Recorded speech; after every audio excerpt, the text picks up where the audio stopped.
69,000 शिक्षक भर्ती के आरक्षण वर्ग के अभ्यर्थी हैं। लगातार हम आपको जेएमडी खबर के माध्यम से दिखा रहे हैं कि जो अभ्यर्थी हैं वो यहीं इको गार्डन में मौजूद हैं और अब धरना करते करते 151 दिन का समय भी पूरा हो चुका है। 100 दिन का समय भी पूरा हुआ, 151 दिन अब हो गए हैं।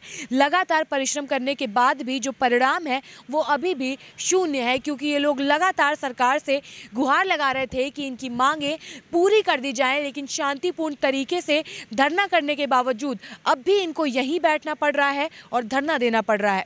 आप देख सकते हैं कि जो अभ्यर्थी हैं वो यहाँ पर मौजूद हैं। इन लोगों ने कई दिनों के परिश्रम के बाद ये ऐलान किया कि 23 नवंबर को महाधरना होगा। तो इन्हीं से जानते हैं क्या कुछ तैयारियां हैं, कैसे धरना आगे बढ़ रहा है। देखिए, अभी तो हम लोग शांतिपूर्ण तरीके से, गांधीवादी तरीके से हम लोग अपनी मांगों को आज भी मांग रहे हैं। ये बात नहीं है कि हम कोई अनैतिक मांग रहे हैं। मांग हमारी वही कल भी थी, वही आज भी है कि राष्ट्रीय पिछड़ा वर्ग आयोग की रिपोर्ट लागू करे सरकार।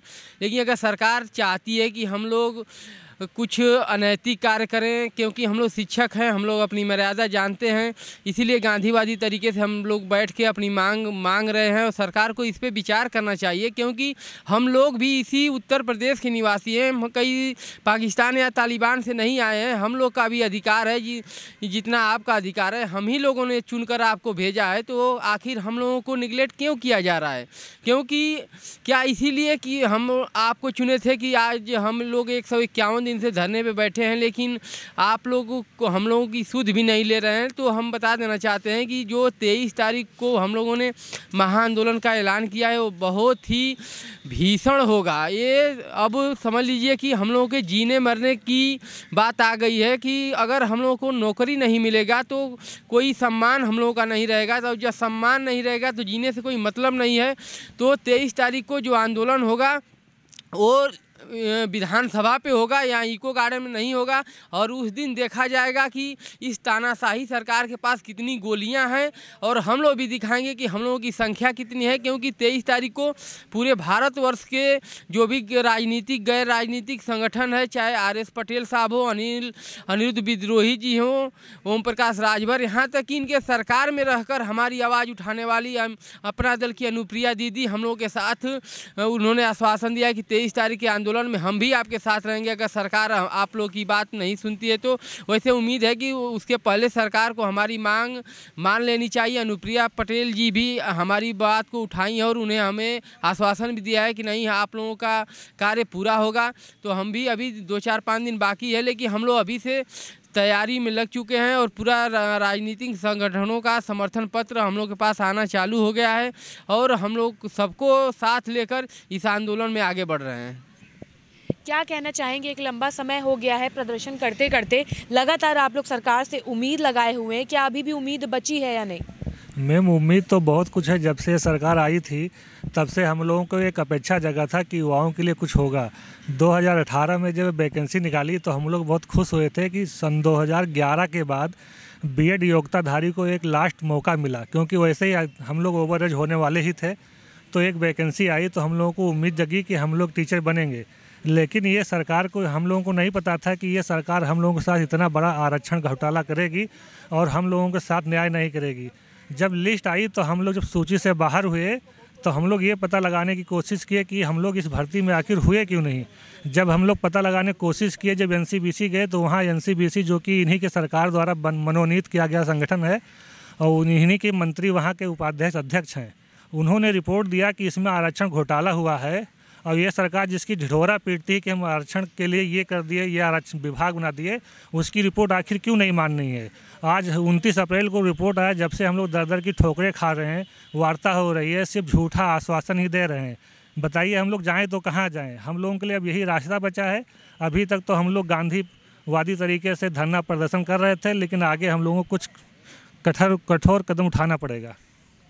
जैसा कि इन्होंने कहा कि सरकार से उम्मीद थी कि सरकार आएंगे तो नौकरियां मिलेंगी, लेकिन सरकार तो कहती है कि नौकरियां दे चुके हैं, बैनर पोस्टर भी लगवा दिए हैं, तो फिर क्या परेशानी है? देखिए, देखने को तो कुछ और होता है और करने के लिए कुछ और होता है। जैसे ये कहावत कही गई है कि हाथी के 2 दांत होते हैं, एक दिखाने वाले बाहर के वो भी दांत माने जाते हैं और एक चबाने वाले। हम लोग जब ये माननीय योगी जी की सरकार बनी तो हम लोग पहले से ही सदस्यता ले चुके थे और हम लोग भाजपा के लिए प्रचार प्रसार किए और वोट भी दिए। और जब ये वैकेंसी आई हम लोगों को बहुत उम्मीद थी कि हम लोगों के लिए कुछ अच्छा होगा, लेकिन हमें ये नहीं मालूम था कि जो हम अपनों के लिए वोट दे रहे हैं उन्हीं लोग हमारे लिए भक्षक बन जाएंगे। हम बात कर रहे हैं माननीय केशव प्रसाद मौर्य जी का, जो कि इनका चेहरा उभरता हुआ चेहरा दिख रहा था कि हम लोगों के बीच में ये मुख्यमंत्री के रूप में आएंगे। चलिए ठीक है, कोई बात नहीं, मुख्यमंत्री के रूप में नहीं आए, लेकिन केशव प्रसाद मौर्य जी आज तक हम लोगों का मुद्दा जैसे दूध में दही जमा कर बैठे हुए हैं वैसे ये अपने मुंह में दही जमा करके बैठे हुए हैं। आज तक हम लोगों का मुद्दा 151 दिन हो गया हम लोगों को यहाँ पर तपस्या करते करते, लेकिन आज तक माननीय केशव प्रसाद मौर्य जी ने अभी एक शब्द नहीं बोला। और जब हम लोग इनके आवास पर गए तो और उल्टा क्या किए, ये सीधा सीधा लाठियाँ हम लोगों पर बरसाई। ये समय की बात है, अगर हम लोगों के साथ अन्याय ऐसा ही रहा, न्याय नहीं दिया गया, तो समय आएगा कि हम लोग क्या कर सकते हैं, और जब समय आएगा तब हम बताएंगे। आज तक जैसे स्वतंत्र देव सिंह जी हैं, अभी हम लोगों को आश्वासन दे रहे हैं कि भाई देखिए हम ये नहीं समझ पा रहे हैं कि कितना दिन अभी यहाँ पर हम लोग ये बट वृक्ष के नीचे तपस्या करेंगे, तब ये तपस्या जाकर पूरी होगी।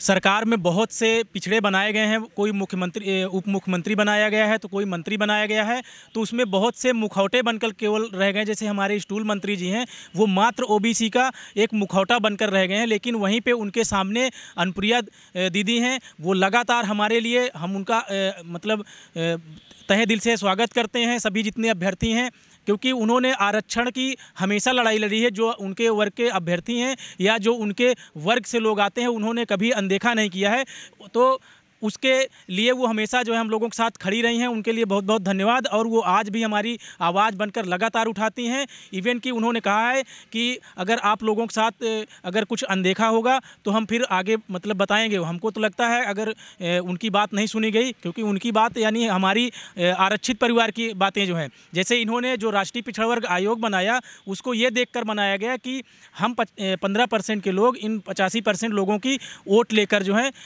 मतलब हम अपनी सरकार बनाएंगे। और पूर्व में ये बहुमत से जो सरकार बनी ये कहीं ना कहीं इन सब का दिखावा रहा और उसकी वजह से ये सरकार जो है बनी। लेकिन ये अगर दुर्गति रही, जिस तरह सरकार की सोच है, अगर ये ऐसे जितना ये दिखावा करते हैं उसके हिसाब से काम नहीं करते, कहीं ना कहीं काम में पीछे रह जाते हैं। अगर ऐसे ही चलता रहा तो इनकी सारे जितने विधायक मंत्री हैं कहीं ना कहीं इनकी सारे लोगों की जो है जमानत जब्त हो जाएगी। बहुमत की तो बात छोड़िए, हम ऐसा कुछ नहीं चाहते हैं, क्योंकि जब किसी के साथ अहित होता है तो उसको बहुत पीड़ा होती है। और हम ये संविधान प्रदत्त न्याय प्रदत्त चीज़ें मांग रहे हैं, आपसे कोई अनैतिक अनर्गल चीज़ें नहीं मांग रहे हैं।